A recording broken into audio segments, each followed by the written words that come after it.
तो प्रयागराज का महाकुंभ जीवन को धन्य करने वाला महापर्व है। ये कहना है शारदा ज्योतिष पीठ के शंकराचार्य स्वामी अविमुक्तेश्वरानंद का। उन्होंने वक्फ की जमीन पर महाकुंभ का दावा करने वाले ऑल इंडिया मुस्लिम जमात को भी करारा जवाब दिया। शंकराचार्य स्वामी अविमुक्तेश्वरानंद ने कहा कि सस्ती लोकप्रियता के लिए ऐसा बयान दिया जाता है। अगर उनके पास कोई कागज है तो कोर्ट में पेश करें। उन्होंने किन्नर अखाड़े के महाकुंभ में शामिल होने पर भी सवाल उठाए। उनसे बात की हमारे सहयोगी अभिषेक सिंह ने। सुनिए। हमारे साथ जुड़ रहे हैं शारदा ज्योतिष पीठ के शंकराचार्य जगतगुरु स्वामी श्री अविमुक्तेश्वरानंद जी महाराज जी। महाराज जी, क्या इसका महत्व है, धार्मिक महत्व, और चूंकि संगम के किनारे होने जा रहा है महाकुंभ, क्या इसका हिंदू रीति रिवाज से क्या महत्व है? देखिए, कुंभ शब्द का अर्थ है कम पृथिव्याम कम जलम उम्भति पूरयति इति कुंभः। संस्कृत भाषा में का मतलब होता है पानी, और उम्भ का मतलब भरना। माने जो खाली घड़ा है उस घड़े को भर देना, लबालब कर देना, परिपूर्ण बना देना। ये जो कार्य है इसी को कहते हैं कुंभ। तो इसका मतलब है, ये उपलक्षण है एक तरह से। कुंभ शब्द के उच्चारण से ये कहना चाहते हैं कि जीवन को परिपूर्णता प्रदान कर देने वाला ये पर्व है। ऑल इंडिया मुस्लिम जमात के राष्ट्रीय अध्यक्ष ने कहा है कि वक्फ की ज़मीन पे हो रहा है। कुछ लोग का कुछ धर्मगुरु हमारे कहते हैं कि यहाँ पे मुस्लिमों का भी प्रवेश वर्जित होना चाहिए, जिसको कुछ राजनीतिक पार्टियाँ हवा भी दे रही हैं। देखिए, बात यह है कि जिस समय ये कुंभ लग रहा था वहाँ पे व्यवस्थाएं चल रही थी, तो अगर इनकी प्रॉपर्टी होती वक्फ वालों की, तो उसी समय, जिस समय वहाँ पे कुछ काम हो रहा था उसी समय आगे खड़े, हे भाई हमारी ज़मीन है। तो उस समय तो कोई नहीं आए। अब कह रहे हैं वहीं पर बैठे बैठे कि हमारी ज़मीन है। अरे ज़मीन है तो कोर्ट में चले जाओ, प्रमाण दे दो, तुम्हारी होगी तुम्हारी हो जाएगी, हमारी होगी हमारी हो जाएगी, दूध का दूध पानी का पानी हो जाए। भारत में न्यायालय की व्यवस्था है जहाँ पर उचित अनुचित का, सही गलत का विचार होता है।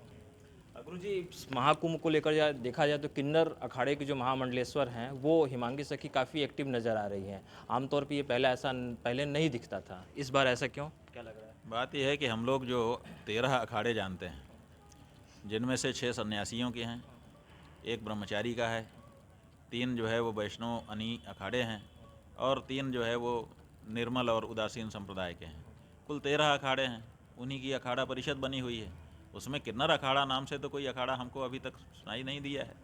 बाकी कोई भी कहीं भी कुछ भी बना करके खड़ा रहे, उससे कोई लेना देना नहीं है। जो 13 अखाड़े हैं जिनका अखाड़ा परिषद बनती है, उसमें किन्नर अखाड़ा नाम की कोई चीज़ नहीं। ये थे हमारे साथ जगतगुरु शंकराचार्य स्वामी अविमुक्तेश्वरानंद महाराज का, जिनका कहना है कि महाकुंभ सिर्फ और सिर्फ सनातन धर्म ही ऐसा है जो दिव्य आशीर्वाद और मोक्ष की प्राप्ति के लिए एक सरल और सुगम रास्ता है। फिलहाल बंसल न्यूज के लिए वाराणसी से अभिषेक। अयोध्या में 11 जनवरी से राम मंदिर प्राण प्रतिष्ठा की पहली वर्षगांठ मनाई जाएगी। 3 दिनी वर्षगांठ समारोह की तैयारियां शुरू हो गई है। अयोध्या को भव्य रूप दिया जा रहा है। प्रयागराज महाकुंभ से पहले इसे मिनी कुंभ का स्वरूप दिया जा रहा है। राम मंदिर के साथ अयोध्या के चौक चौराहों का रंग रोगन किया जा रहा है। श्री राम जन्मभूमि परिसर और अयोध्या के सभी प्रमुख स्थलों को लाइटिंग और फूलों से सजाया जाएगा। राम मंदिर ट्रस्ट ने 3 दिनी उत्सवी की तैयारी कर ली है, जिसमें 100 से ज्यादा साधु संत को न्योता दिया गया है।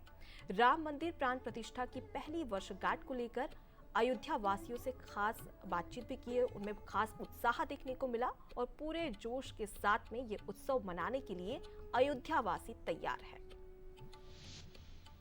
भाग्य है कि हम पिछले दिवस एक दिन महोत्सव मनाए थे। अनुष्ठानात्मक विधि से तो प्राण प्रतिष्ठा समारोह तो चलता ही रहा, लेकिन जो हमारे अतिथियों का आगमन था वो एक दिन का महोत्सव मनाया गया था, लेकिन यहाँ त्रय दिवस का मनाया जा रहा है। ये बहुत ही विचार करके और बहुत पुण्य आत्मा हैं जो जिन्होंने इस मुहूर्त को बनाया है। और उत्सव को 3 दिवस 3 रात्रि मतलब आप विश्राम करेंगे तो आपको सारे तीर्थों का फल मिल जाएगा। आप सभी लोगों को ढेर सारी शुभकामनाएं, बधाई। आप जरूर रामलला के पाटोत्सव में दर्शन करने पधारें। प्रतिष्ठा महोत्सव धूमधाम से होना चाहिए, होने की तैयारी भी हो रही है। यज्ञ होगा, भंडारा होगा, सम्मेलन होगा, सारी तैयारी। अयोध्यावासी प्रसन्न हैं और क्या बढ़िया है। सभी उत्सव मनाएंगे, उस समय सब भाग लेंगे। भगवान का जो पाटोत्सव आप 11 तारीख को बोल रहे हैं या 9-10 तारीख को भगवान का विभिन्न प्रकार का उत्सव मनाया जाना राम जन्मभूमि में। पाटोत्सव वह उत्सव होता है जिसमें भगवान का श्री विग्रह उसी तिथि पर तिथिवार ग्रह ग्रह नक्षत्र ऊपर प्रतिष्ठा की जाती है, अर्थात उसी तिथि को पुनः भगवान के पाटोत्सव के रूप में, उनके जागृत अवस्था के रूप में, उनकी तुरीय अवस्था के प्रादुर्भाव के रूप में मनाया जाता है। प्रयागराज महाकुंभ में आने वाले तीर्थयात्रियों के लिए रेलवे ने वाराणसी स्टेशन पर बड़ी तैयारी की है। 4000 तीर्थयात्रियों को इंतजार करने के लिए होल्डिंग एरिया बनाया गया। सुरक्षा और क्राउड मैनेजमेंट के लिए बैनर और आधुनिक सुविधाओं का उपयोग किया जा रहा है। जगह जगह आधुनिक कैमरे लगाए जा रहे हैं। यात्रियों के लिए टिकट रीडिंग भी लगाए जा रहे हैं। आपको ये भी बता दें कि आग लगने की स्थिति में आधुनिक सुविधाओं का इस्तेमाल भी किया जाएगा।